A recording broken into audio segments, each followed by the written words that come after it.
मुझे इस खाई से कूद करके मरना है। वो खाई में कूदने के लिए गया, तभी उसके मन में विचार आया कि क्यों मैं मर रहा हूं, मैं अपना भला। आज की लाइव प्रश्नोत्तरी के दौरान ये लड़की गुरुजी से अजीब अजीब से सवाल पूछने लगी। आइए देखते हैं गुरुजी ने उसके सवालों के क्या जवाब दिए। स्वागत है आप सभी भक्तों का आज की मंगलमयी प्रश्नोत्तरी में। जो YouTube पर जुड़ रहे हैं वो चैनल को सब्सक्राइब कर लें और शेयर। राधे राधे गुरुजी। राधे राधे। गुरुजी, हम झांसी से हैं और जैसे हमारे यहाँ खटक यानी की काली मैया है, हमारे यहाँ खटक यानी की काली मैया है, तो वहाँ ऐसा होता कि जब मैया जी बैठती हैं तो जब वो उठ रही होती जब विसर्जन के लिए, तो उनकी इच्छा अनुसार जब तक मतलब बकरे नहीं कट जाते वे हल्की नहीं होती, उठती ही नहीं हैं। और जब उनकी इच्छा अनुसार बकरे कट जाते हैं तो वे हल्की अपने आप हल्की हो जाती हैं और उठ जाती हैं, और फिर उन्हें एक ही बारी में ले जाया जाता। तो ये कैसी प्रथा है? मतलब क्यों, मतलब माता मतलब उनको क्यों चढ़ते ऐसे, और ऐसा क्यों होता? ये हमने देखा भी है। और देखिए, ऐसा लोगों ने मान्यता बना ली है। माता जी कभी किसी बकरे की हत्या नहीं चाहती और माता जी कभी करती भी नहीं हैं। ये एक क्या है, एक माइंड सेट हो जाता है। आपसे मैं कह दूं कि ये सांप, मैं एक रस्सी को पकड़ के आपसे कह दूं ये सांप है, मैं रोज कहूं ये सांप है सांप है, तो आप जानते हैं कि रस्सी है, लेकिन मैं रोज रोज कहूंगा सांप है, तो आप एक बार मजबूर हो जाएंगे, सांप है सही तो नहीं है, बार बार सुनने से हो जाता है ना। उसी प्रकार मैं आपको एक इतिहास बताता हूँ, अभी कुछ वर्ष पुरानी घटना। एक आदमी, एक विदेशी कोई घटना है, मैं सुना रहा हूँ। एक व्यक्ति का मन हुआ मरने का। उसको लगा कि अब मैं तो बहुत परेशान हो गया हूँ, आत्महत्या कर लेता हूँ। तो उसने आत्महत्या करने के लिए प्लान तैयार कर लिया कि मुझे इस खाई से कूद करके मरना है। वो खाई में कूदने के लिए गया, तभी उसके मन में विचार आया कि क्यों मैं मर रहा हूँ, मैं अपना भला सोच रहा हूँ। वो उसको लग रहा है कि वो मर के अच्छा कर रहा है ना। तो उसको लगा कि मैं अच्छा कर रहा हूँ तो एक काम करूँ, मैं और लोगों को भी जोड़ लूँ। तो उसने सोचा कि मैं 2 दिन का टाइम लेता हूँ। तो उसने मरने के पहले अखबार में निकलवाया कि जिसको समस्या का समाधान करना है यहाँ आ जाए। उसने एक पार्टी अरेंज की, एक जगह नियुक्त की, वहाँ पर अखबार में नंबर दे के सबको बुलाया। तो उसमें उसने लिखा था कि जिसको बहुत समस्या है वो आए, मैं सारी समस्याओं का समाधान करूँगा।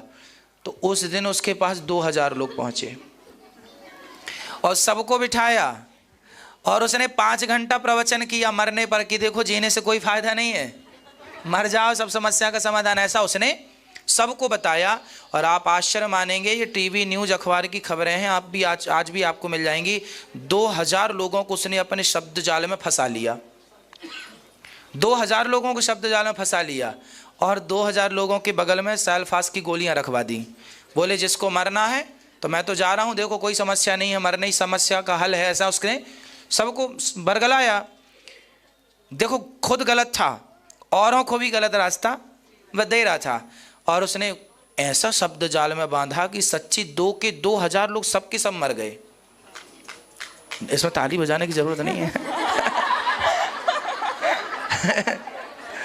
क्योंकि मरे हैं ना, जिंदा होते तो हम बचवाते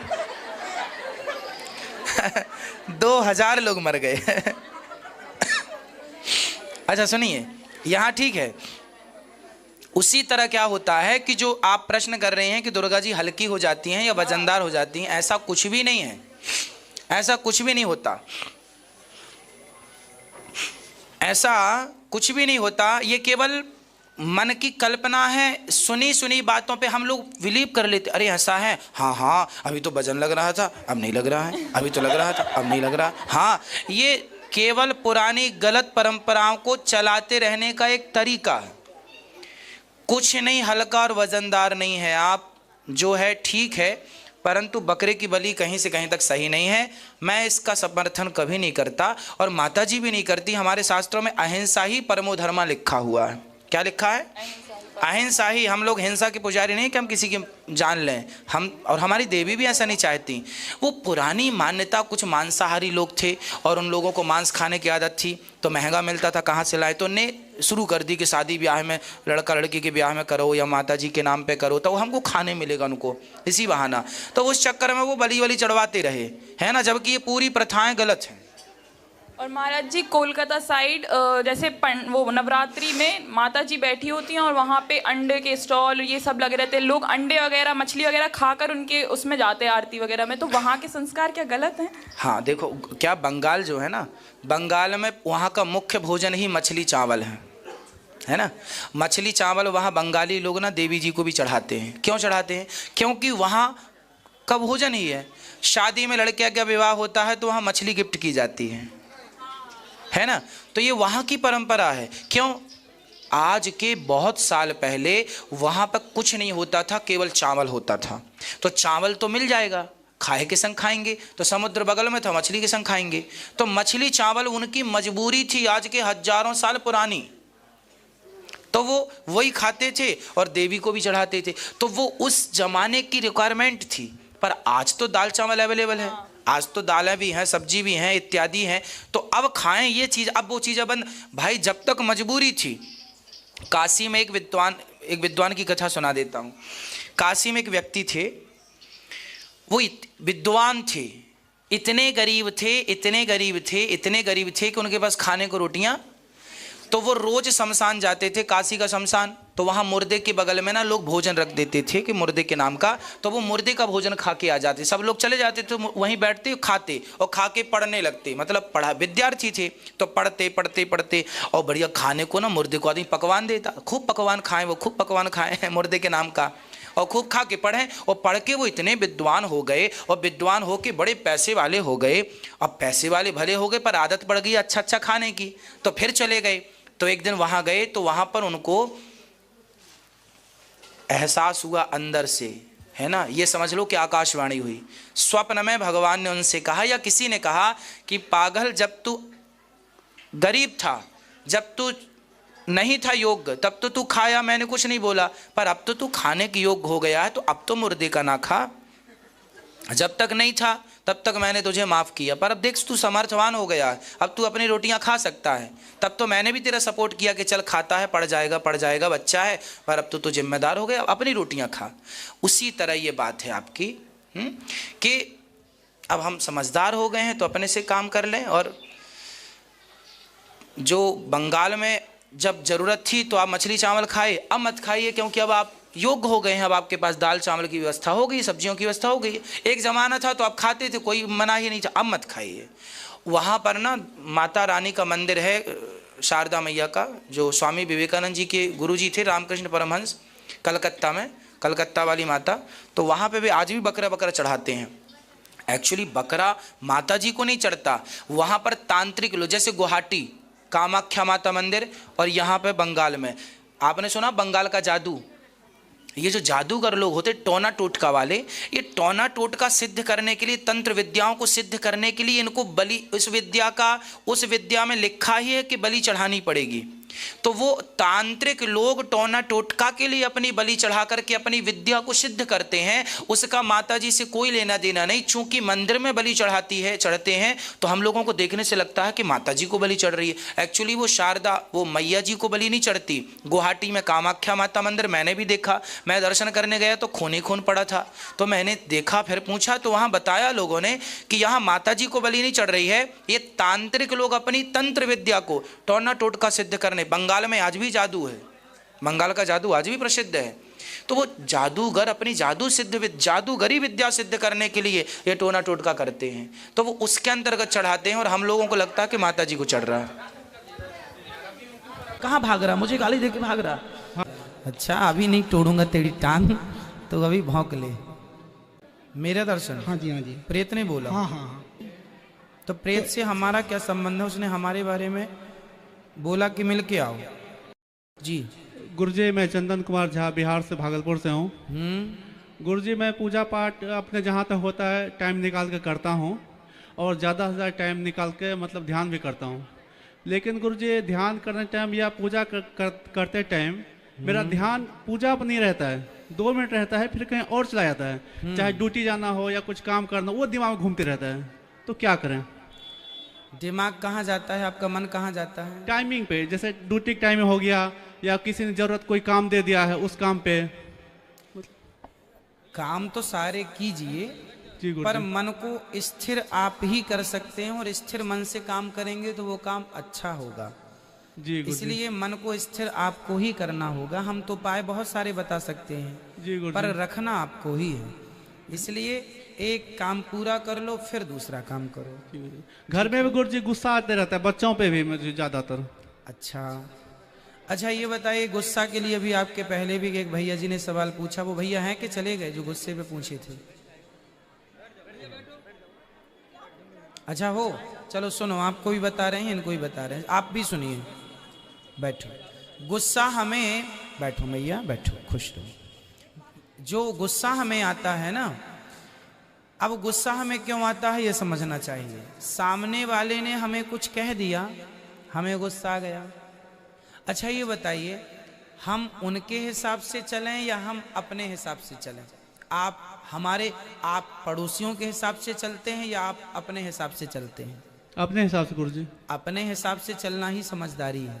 अब आपने यदि पड़ोसी, आपको सामने से किसी ने गाली दे दी और आपने उस गाली का उत्तर दे दिया या आपको गुस्सा आ गया, इसका मतलब है फिर आप अपने हिसाब से नहीं चल रहे हैं, आप उसके हिसाब से चलने लगे। उसने गाली दी और भाग गया, आप भी पीछे पीछे दौड़ रहे हैं, कहाँ भाग रहा, मुझे गाली देके भाग रहा।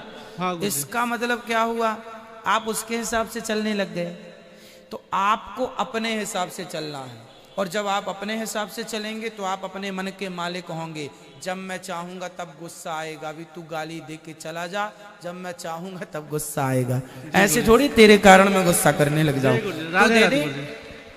समझदार लोग ना अपने मन को अपने काबू में करते हैं, अपने वश में। जब मैं चाहूंगा तब गुस्सा आएगा। अभी आप बक बक बक बक कुत्ते आए 10 भौंक के चला जाएं, अच्छा अभी नहीं तोड़ूंगा तेरी टांग, तो अभी भौंक ले। समय, इसलिए समझदार लोग हर समय उत्तर नहीं देते और हर समय गुस्सा नहीं होते। अभी तेरा वक्त है, तू भौंक। हम अभी शांत है, अपना काम कर रहे हैं, जब काम पूरा होगा तब हम अपने ढंग से तुझे उत्तर दे देंगे। किस हिसाब से देना है, ठीक हो जाएगा। सर ऐसा है गुरुजी के, हेलो, हाँ गुरुजी, हमारा परिवार है काफ़ी दिनों से परेशान है। क्यों?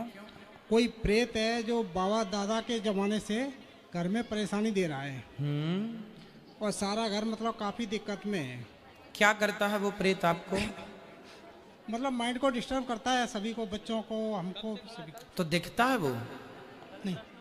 तो फिर आप कैसे कह सकते हैं कि प्रेत है? ऐसा है सर, मेरी तबीयत बहुत ख़राब हुई थी।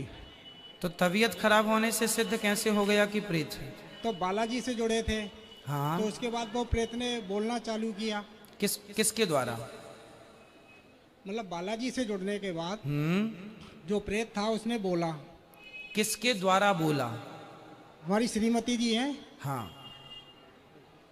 तो तो उनकी पेशी है, उनके पास आती थी। श्रीमती जी के शरीर में प्रेत आया, प्रेत आया और फिर उसने क्या बोला? बयान किया कि हमें ऐसे इस तरीके से मतलब आए हुए हैं, और मतलब कुछ इस तरीके से बयान करता है। तो उसने बताया नहीं कि मेरी मुक्ति कैसे होगी, अपनी मुक्ति का उपाय नहीं बताया उसने? मुक्ति का रास्ता तो नहीं बताया, यहाँ आने के लिए तो बोल रहा था कि वृंदावन जाओ। कैसा बोला उसने, क्या बोला? कल परसों ही बयान हुए थे। एक्चुअली मैं आपसे वो गुरु दीक्षा ले चुका हूँ। ठीक है। तो उसके बाद उन्होंने बोला था कि ये पूर्णमासी के करीब है, आपके दर्शन करने के लिए। मेरा दर्शन? हाँ जी, हाँ जी। प्रेत ने बोला? हाँ हाँ हाँ। तो हम लोग यहाँ आए हुए हैं। और क्या बोला प्रेत ने? जी ये जुड़ी हुई हैं आपसे, करीब 2 साल से देख रही हैं, कथा को सुनती हैं। हम तो नहीं देख रहे थे क्योंकि ज़्यादा इंटरेस्ट नहीं था, इन्हीं की वजह से फिर मैं भी देखने लगा हूँ और आपसे गुरु दीक्षा ली है। ठीक है। तो प्रेत से हमारा क्या संबंध है? उसने हमारे बारे में बोला कि मिल के आओ, हम तो जानते नहीं उस प्रेत को। प्रेत कहता है बुद्धि से हीन हूँ, ठीक नहीं हूँ, इस तरीके से है। तो यहाँ भेजने का उसका क्या उद्देश्य है, क्या चाहता है वो? ऐसा है कि दादा के टाइम में हम लोग बहुत पैसे वाले थे। अच्छा। तो हमारे जो चाचा की, फादर की जो शादी हुई थी, तो वो गरीब घर है, बहुत गरीब था। तो वहाँ से कोई क्रिया की हुई थी जिसकी वजह से सारा धन चला गया और सारा कुछ मतलब मिट्टी में मिल गए। हमारे जो फादर थे उनको भी बहुत गुस्सा आती थी। तो इस तरीके से मतलब पूरा घर हमारा बर्बाद हो गया था। अभी जब वो आएगा तो आप उससे ये पूछना कि भाई अब तुम्हारी सदगति कैसे होगी, बताओ हम तुम्हारे लिए क्या करें, तुम्हारी सदगति का हम क्या उपाय करें। यदि वो आए तो उससे अब ये पूछना। ठीक है सर। ठीक है, क्या ठीक है पूछेंगे? कि पता करना है, मतलब उससे पूछेंगे कि आपकी सदगति किस तरीके से होगी, बताओ हम आपकी सदगति कैसे करवाएं, कैसे करवाएं। है ना, आप क्या चाहते हैं हमसे, ऐसा पूछना। कथा से बता। कथा से बात कराओ मैया से, क्या कहता है वो प्रेत? गुरुजी राधे राधे। जी, आपके ऊपर आया था प्रेत? जी हाँ, कितनी बार आ चुका? वो हमेशा मुझे इतना तंग करता है, इतना तंग करता है कि मैं आपको अपने घर की समस्या बता नहीं सकती। ठीक है, और क्या कहा उसने? मैं आपसे ये कह रही हूँ, आपसे जुड़ने के बाद आपकी आवाज़ नहीं सुन लेती तब तक मुझे नींद नहीं आती है। और मेरे घर में इतना इंतजाम नहीं है जो कि मैं टीवी लगवा लूँ, और मेरे पास फोन है जो कि मैं सारी देर आपकी कथा सुनूं। मेरा मन यही कहता है कि मैं कथा से जुड़ चुकी हूँ और मैं ही इन्हें यहाँ लेके आई हूँ। ये बिल्कुल इनकार करते थे, मैंने मन में गुरु मान लिया था आपको, और वो मेरे को हकीकत करके दिखा दिया।